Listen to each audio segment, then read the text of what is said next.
Welcome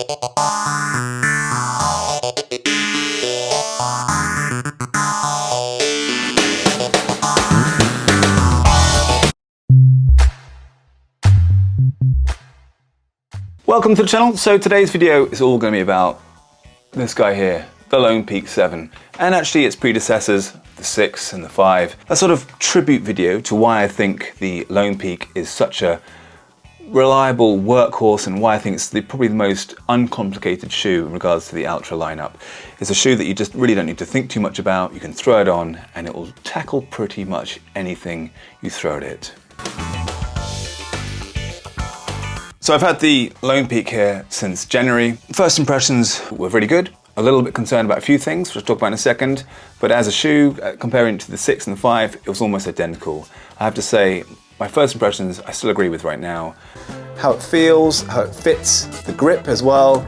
There's a few little extra things there, which we'll talk about in a second. And actually, I like the colorway too. Very, very pleased with the improved grip on the outside here, on the outsole here. Definitely grippier, definitely better than it was before. The rest is all pretty much the same. The toe bumper, the lockdown, the midsole, it's all identical. The only thing they have changed here, which I was quite concerned about, was the stiffness and structure of the heel cup here. When you compare it to the 6 has a much more flexible, malleable, minimal feel, and the 7 just gets a little bit more conventional and structured and stiffer. Now, initially that was a problem and I didn't like it, but I have to say after 2 or 3 runs, I barely notice it anymore. And I do like the way they have actually cut down nicely here as well, so you just don't get any aggravation, any rubbing on your ankle bone, which I have no idea whether that ankle bone is called, but the one that sticks out on your ankle. So it feels really, really comfortable on foot. So the first impressions I all agree with, I completely agree with. The shoe itself, just a great shoe, and it is very, very similar to the 5 and the 6.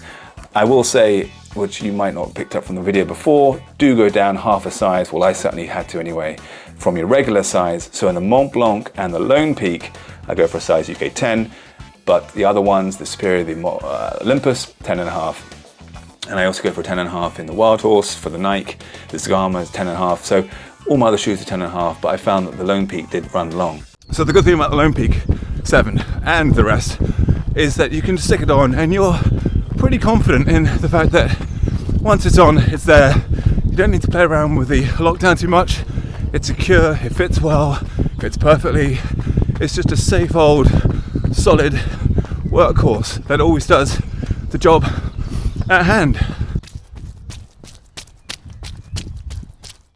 So, in regards to the shoe itself, fantastic, love it, really, really good shoe. But as a concept, I think the Lone Peak is just one of the best shoes in the Ultra lineup for lots of different reasons. The main one is that it's just so uncomplicated. It's a shoe that has pretty much everything you need. A decent amount of cushion, a grip that lasts more than 500 miles, structure up here, a great lockdown, a bit of protection up front, and obviously that nice neutral zero drop, of course, because it's Ultra, but still with some ground feel. So that in itself just ticks all the boxes. It might not be as, let's say, as energetic, as bouncy and as fun as the Mont Blanc, or it might not be as minimal and low stack as the Superior, or as beefy as the Olympus. But what this shoe here does have, the 7, or the Ultra Lone Peak 7, or the 6 or 5, it just has a very uncomplicated, simplistic feel to it that you just, when you put it on, there's just no issues, you can lock down and away you go. And I think it can tackle pretty much any distance from a 5K to a 100 miler.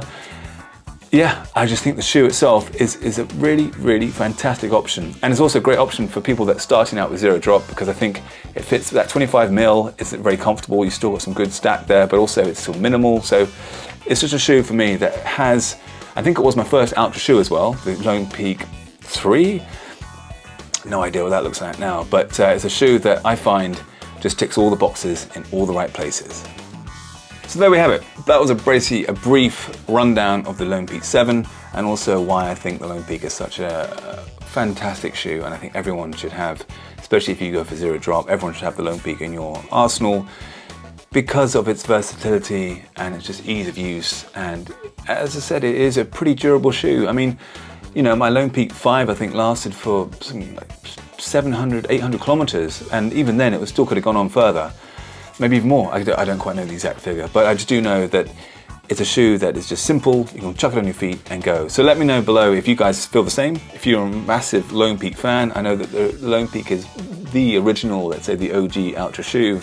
If you like that, if that helps, please do click that like and subscribe button. It really helps the channel out. I keep saying this, but I'm going to try and keep getting more videos out. I've just been a bit slack in the last few weeks. Easter holidays, kids, school, lots going on, lots of other things, garden renovations, work, busy, family life, etc. But I'll always be here, and I'll always be talking about silly things like trainers, grips, midsoles, because I love it. Thanks so much for watching. Hope I helped. Please click the like and subscribe button if you haven't already. If you have, thank you very much. And I'll see you all very soon. All right, that's it. Take care. I'm off. Not sure where, but I'm just off.